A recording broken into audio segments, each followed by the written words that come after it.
salita na naririnig natin kay Yahweh kapag po occupied yung pandinig natin. Sabi po, occupied yung pandinig natin, nagkakaroon ng mga iba't ibang tunog sa tenga natin, mga naririnig natin, maging kalmado muna tayo, magkaroon muna kumbaga, is linear na pakikinig kay Yahweh. At ito rin po, kailangan natin lagi may pakinig at makinig sa harapan, lalo na po kapag nagpupulong tayo.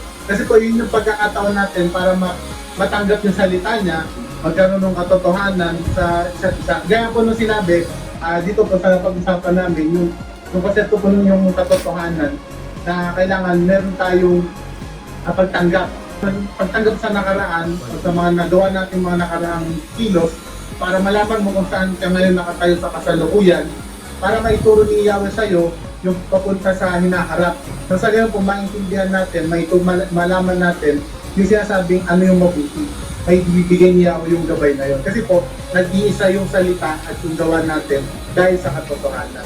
Ngayon po, hindi natin magagawa yun kung maingay yung paligid natin. Maingay meaning yung, katulad po nung experience natin kanina, kahit anong lakas nung katabi yung kapartner mo na sinisigaw niya, ang hirap sa pakinggan ng malinaw. Ilang beses mo bago banggitin ulit, bago mo makuha yung salita. So tayo po bilang tao, ganun na paulit-ulit po tayo dun sa mga na sinasabi natin, sisikap natin mapakinggan yung salita. Dahil po, occupied tayo. Ngayon, dahil sisikap natin maging kalmado, yung humihina yung tunog sa paligid natin, naririnig natin na malinaw si Yahweh. Sa puso ng tao, pag hindi natin inalis yung iba't ibang bagay na nagiging dahilan at hindi natin naririnig si Yahweh, lalo na sa araw ng Sabat, hindi natin may experience yung pagbabago.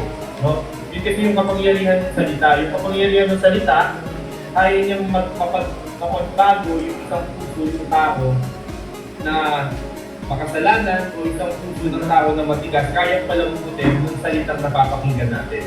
Di ba nga, dati kung maraming ka, hindi ka marunong magpatawad, minsan pag nakarinig ka ng salita ng aral, natututo ka ng magpatawad, natututo ka ng maging mapagbigay. So yun yung importansya at kahalagahan, bakit kinakailangan marinig natin yung salita niya. So pag narinig natin yung salita niya, meron tayong responsibility na isabuhay yung bagay na narinig natin.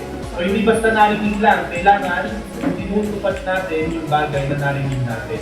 So the moment na nakarinig tayo ng aral, napakinggan natin, pumasok sa puso natin, may responsibility na tayo na isabuhay o isagawa yung mga bagay na napakinggan natin.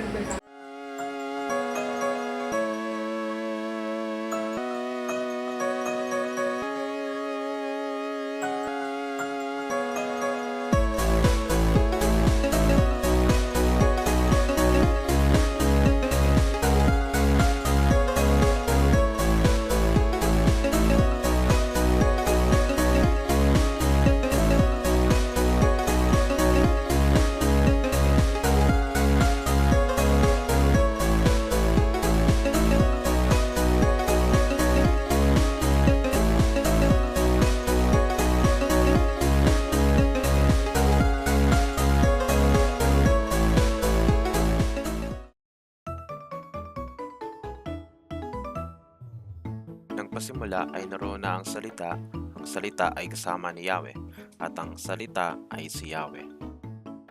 Sa pasimula ay kasama na ni Yahweh ang salita.